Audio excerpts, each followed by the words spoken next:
हरे कृष्णा। आज हम आपको सुनाएंगे आषाढ़ पूर्णिमा की पूरी व्रत कथा। इस आषाढ़ पूर्णिमा को गुरु पूर्णिमा के नाम से भी जाना जाता है। आपसे प्रार्थना है कि ये कथा पूरी अवश्य सुने, क्योंकि अधूरी कथा सुनने से दोष लगता है। और कथा शुरू होने से पहले हमारे चैनल को सब्सक्राइब करके एक बार कमेंट्स में दिल से जय श्री विष्णु लक्ष्मी जरूर लिखें।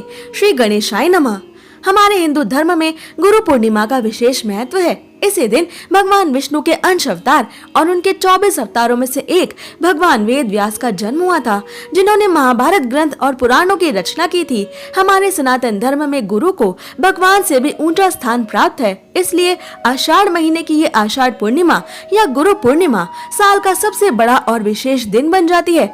आज से लगभग 3000 ईसा पूर्व पहले आषाढ़ शुक्ल पूर्णिमा के दिन महाभारत के रचयिता और भगवान श्री हरि विष्णु के 24 अंश अवतारों में से एक महर्षि वेद व्यास जी का जन्म हुआ था। वेद व्यास जी के सम्मान में हर वर्ष आषाढ़ शुक्ल पूर्णिमा को गुरु पूर्णिमा का दिवस मनाया जाता है। मान्यता है कि इसी दिन वेद व्यास जी ने भागवत पुराण का ज्ञान भी दिया था।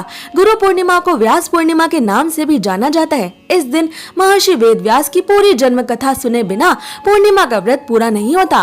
महाभारत के अनुसार प्राचीन काल में सुधन्वा नाम के एक राजा थे। वे एक दिन शिकार के लिए वन में गए। उनके जाने के बाद ही उनकी पत्नी के मासिक धर्म शुरू हो गए।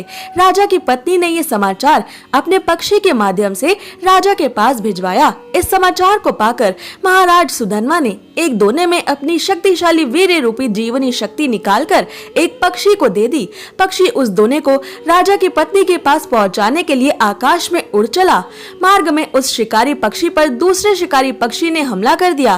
दोनों पक्षियों में संग्राम होने लगा। युद्ध के दौरान वो दोना उस पक्षी के पंजे से छूटकर यमुना नदी में जा गिरा। यमुना में ब्रह्मा जी के श्राप से मछली बनी एक अप्सरा उस समय रहा करती थी।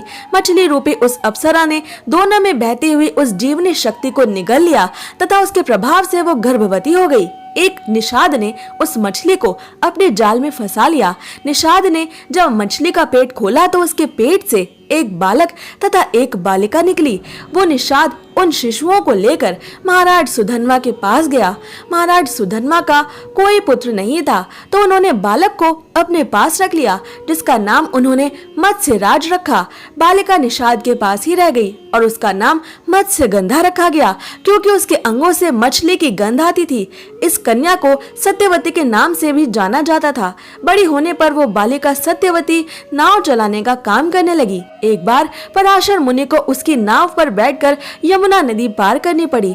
पराशर मुनि सत्यवती के रूप सौंदर्य पर आसक्त हो गए और बोले, हे देवी, हम तुम्हारे साथ संबंध बनाने के इच्छुक हैं। सत्यवती ने कहा, मुनिवर, आप ब्रह्मज्ञानी हैं और मैं एक निषाद कन्या हूँ, हमारा मिलन संभव नहीं है। तब पराशर मुनि बोले, तुम चिंता मत करो, संबंध बनाने के पश्चात भी तुम कुमारी ही रहोगी। इतना कहकर उन्होंने अपने योग बल से चारों ओर घने कोहरे का जाल रच दिया और सत्यवती के साथ प्रेम संबंध स्थापित किए। तत्पश्चात सत्यवती को आशीर्वाद देते हुए उन्होंने कहा, तुम्हारे शरीर से जो मछली की गंध निकलती है वो अब अत्यंत सुंदर और आकर्षक सुगंध में परिवर्तित हो जाएगी। समय आने पर सत्यवती ने वेद वेदांगों में पारंगत एक पुत्र को जन्म दिया। यही विष्णु जी के अंश अवतार महर्षि वेद व्यास थे। जिस दिन इनका जन्म हुआ उस दिन आषाढ़ पूर्णिमा थी। जन्म होते ही वह बालक बड़ा हो गया और अपनी माता से बोला, माता, आप जब भी विपत्ति में हो मुझे स्मरण करें, मैं उपस्थित हो जाऊंगा। इतना कहकर महान महर्षि वेद व्यास तपस्या करने के लिए द्वैपायन द्वीप पर चले गए। द्वैपायन द्वीप में तपस्या करने के कारण तथा उनके शरीर का रंग काला होने के कारण उन्हें कृष्ण द्वैपायन कहा जाने लगा। आगे चलकर वेदों का भाष्य करने के कारण सत्यवती माँ के ये दिव्य पुत्र संसार में वेद व्यास के नाम से विख्यात हुए। एक बार वेद व्यास जी ने अपने माता पिता से भगवान के दर्शन की इच्छा प्रकट की, लेकिन उनकी माता सत्यवती ने उनकी ये इच्छा पूरी करने से मना कर दिया। वेद व्यास जी हट करने लगे तो माता ने उन्हें वन में जाने की आज्ञा दे ही दी।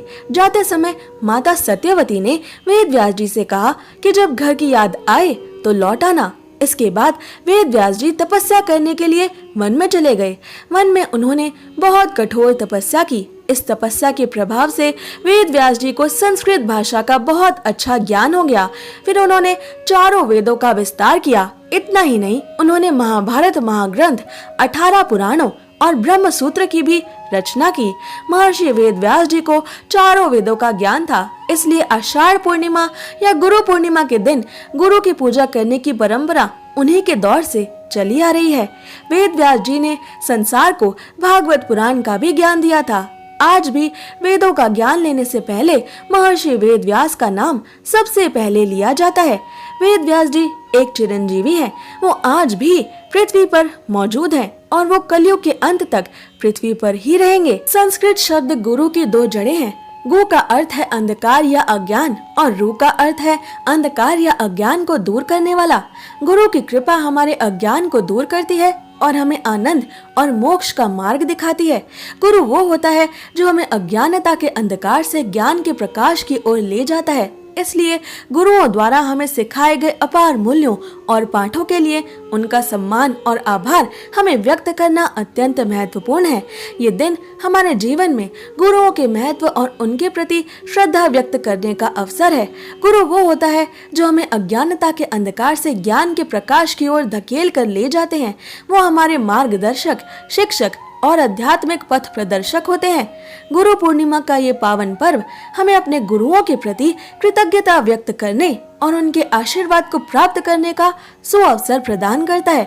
आइए अब जानते हैं पूर्णिमा व्रत की कथा और इसे रखने का महत्व, जिसे आषाढ़ पूर्णिमा व्रत पर सुनने से ही पूर्णिमा का व्रत पूरा माना जाता है। प्राचीन काल में कांतिका नामक नगर में राजा चंद्रहास्य राज्य करते थे। उनके नगर में एक धनेश्वर नाम का ब्राह्मण भी अपनी पत्नी सुशीला के साथ रहता था। इनके घर में किसी भी प्रकार के धन संपत्ति की कोई कमी नहीं थी, लेकिन ब्राह्मण की कोई संतान नहीं थी, जिसके कारण दोनों पति पत्नी बहुत दुखी रहते थे। एक बार उस नगर में एक साधु आते हैं जो सभी घरों से भिक्षा मांगकर गंगा नदी के किनारे भोजन करके जीवन यापन करते थे। लेकिन वह साधु धनेश्वर के घर भिक्षा मांगने कभी नहीं जाते थे। अपनी भिक्षा, अनादर, इन दोनों चीजों से दुखी होकर धनेश्वर योगी के पास जाकर बोले, आप सभी घरों से भिक्षा लेते हैं, परंतु मेरे घर की भिक्षा आप कभी नहीं लेते, इसका कारण क्या है? तब योगी कहने लगे कि हमारा धर्म हमें इस बात की आज्ञा नहीं देता है, क्योंकि अभी आप गृहस्थ जीवन में एक सुख से वंचित हैं। आपके घर संतान होने पर ही मैं आपके घर से भिक्षा स्वीकार कर सकता हूँ। जिसे संतान नहीं है उसके घर से भिक्षा लेना से मेरा पतित हो जाना निश्चित है। मुझे अपने पतित हो जाने का भय है। धनेश्वर ये सब बातें सुनकर बहुत दुखी हुआ और हाथ जोड़कर उन योगी के पैरों में गिर पड़ा तथा दुखी मन से कहने लगा, आप मुझे संतान प्राप्ति के उपाय बताएं। आप सर्वज्ञ हैं, मुझ पर अवश्य ही ये कृपा कीजिए। धन की मेरे घर में कोई कमी नहीं है, लेकिन मैं संतान ना होने के कारण अत्यंत दुखी हूँ, अतः आप मेरे इस दुख का हरण कीजिए। ये सुनकर योगी कहने लगे कि तुम चंडी की आराधना करो। घर पहुंचकर उन्होंने ये सारी बात अपनी पत्नी को बताई और खुद वन में चला गया। वन में पहुंचकर उसने चंडी की आराधना की और उपवास भी किए। चंडी ने 16 दिन बाद धनेश्वर को सपने में दर्शन दिए और कहा, हे धनेश्वर, जा, तेरे पुत्र होगा, लेकिन उसकी आयु सिर्फ 16 वर्ष होगी। अगर तुम दोनों स्त्री और पुरुष 32 पूर्णिमाओं को व्रत करोगे तो ही वो पुत्र दीर्घायु हो पाएगा। सुबह होते ही तुम्हें इस स्थान के पास एक आम का पेड़ दिखाई देगा। उस पर चढ़कर एक फल तोड़कर अपने घर ले जाना। अपनी स्त्री को इसके बारे में बताना। सुबह स्नान होने के बाद वो स्वच्छ होकर शंकर जी का ध्यान करके इस फल को खा ले, तब शंकर भगवान की कृपा से उसको पुत्र होगा। जब ब्राह्मण सुबह उठा तो उसे उस स्थान पर एक आम का पेड़ सच में दिखाई दिया और वो उससे फल तोड़ने के लिए चढ़ा, लेकिन वो पेड़ पर चढ़ ही नहीं पा रहा था। ये देखकर उसे बड़ी चिंता हुई। उसने भगवान विघ्नहर्ता गणेश जी की उपासना की और कहा, हे दयानिधे, अपने भक्तों के विघ्नों का नाश करके उनके मंगल कार्य को करने वाले, दुष्टों का नाश करने वाले, हे रिद्धि सिद्धि देने वाले, आप मुझे इतना बल दें कि मैं अपनी मनोकामना पूरी कर सकूं। इसके बाद वो पेड़ से फल तोड़कर अपनी पत्नी के पास पहुंचा। उसकी पत्नी ने अपने पति के कहे अनुसार इस फल को खा लिया और वह गर्भवती हो गई। देवी माँ की कृपा से उसे बहुत सुंदर पुत्र की प्राप्ति हुई। उसका नाम उन्होंने देवीदास रखा। देवीदास जब 16 साल का हुआ और उसके जीवन का अंतिम समय चलने लगा तो उसे अपने मामा के साथ पढ़ने के लिए काशी भेज दिया गया। वहाँ पर एक दुर्घटना घटी जिसके कारण धोखे से देवीदास का विवाह हो गया। देवीदास ने कहा भी कि वो अल्पायु है, लेकिन फिर भी उसका विवाह करा ही दिया गया। कुछ समय के बाद एक सांप का रूप लेकर काल देवीदास को डसकर उनके प्राण लेने आया, पर देवीदास के माता पिता यानी ब्राह्मण दंपति ने 32 पूर्णिमाओं का व्रत श्रद्धा पूर्वक रखा था, इसलिए काल रूपी सांप लाख कोशिशें करने के बावजूद भी देवीदास का कुछ नहीं बिगाड़ पाया। जब काल दोबारा से इसी चीज का कारण पूछने शिव शक्ति के पास गया तो माता गौरी और भगवान शंकर ने काल देव को बताया कि देवीदास के माता पिता ने 32 पूर्णिमाओं के व्रत किए थे, जिसका ये प्रभाव है कि देवीदास की अल्पायु का योग अब खत्म हो चुका है और देवीदास अब लंबी आयु तक जिएगा। अब काल भी उसका कुछ नहीं बिगाड़ सकता। इसके बाद देवीदास अपनी नई पत्नी और विवाह के समय मिली बहुत सारी धन संपत्ति को लेकर अपने माता पिता के पास अपने गांव वापस लौट गया और एक खुशहाल जीवन व्यतीत करने लगा। तभी से कहा जाता है कि पूर्णिमा के दिन व्रत करने से सभी संकटों से मुक्ति मिलती है, संतानें दीर्घायु होती हैं, उनकी सभी कष्टों से रक्षा होती है और सभी तरह की मनोकामनाएं पूर्ण होती हैं। ऐसी और जरूरी जानकारियों और व्रत कथाओं के लिए हमारे चैनल को सब्सक्राइब करें।